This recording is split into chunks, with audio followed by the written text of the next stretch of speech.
Kā elpošana ietekmē attiecības ar bērniem, īpaši pusauģiem? Regulāri veicot dzīvības elpošanu, cilvēks pamazām kļūst mierīgāks, iecietīgāks, saprotošāks, jo šai elpošanas tehnikai pamatā ir beznosacījuma mīlestības enerģija.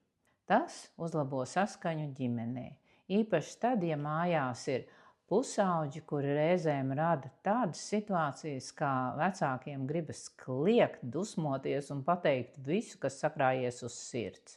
Taču kliegšana jau neko neatrisina, un neapdomāti emocijās pateikti vārdi var radīt neizdzēšamas sekas pusauģa turpmākajā attīstībā un komunikācijā ar vecākiem. Kā tas notiek? Vienkārši.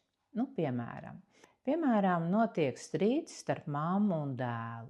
Strīda emocijās tiek pateikti ļoti asi, nepārdomāti vārdi, kas ieiet dziļi dēla zemapziņā un rada neatgriezeniskas un destruktīvas sekas turpmākajās attiecībās ar mammu un arī attiecībās pašam ar sevi. Šis strīds beidzas ar sakāvi gan mammai, gan dēlam. Mamma, protams, nedomāja tā, kā viņa pateica. Tas bija satraukuma, sāpju un neizpratnes radīts impulss, un reizēm šādi īpaši sāpīgi un postoši emocijās pateikti vārdi moka mammu vēl visu turpmāko dzīvi. Nemitīgi atgriežoties pie strīda, nevajadzēja teikt tik āsus vārdus, nevajadzēja paklusēt, bet kas izdarīts, izdarīts. Ja mamma zinātu to, kas ir dzīvības elpa, un ja regulāri elpotu dažādas elpošanas prakses, viņas ķermenis un domas būtu mierīgas, stabilas, pilnas ar sapratni un mīlestību.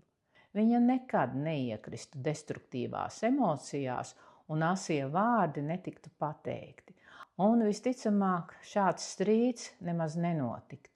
Un ja vēl mamma strādātu ar karmu un veiktu karmas atstrādāšanu visām tām situācijām, kas rada problēmas ar dēlu, tad arī attiecības uzlabotos, cik tas ir iespējams. Tas, protams, ir darbs ar sevi, regulārs, mērķtiecīgs.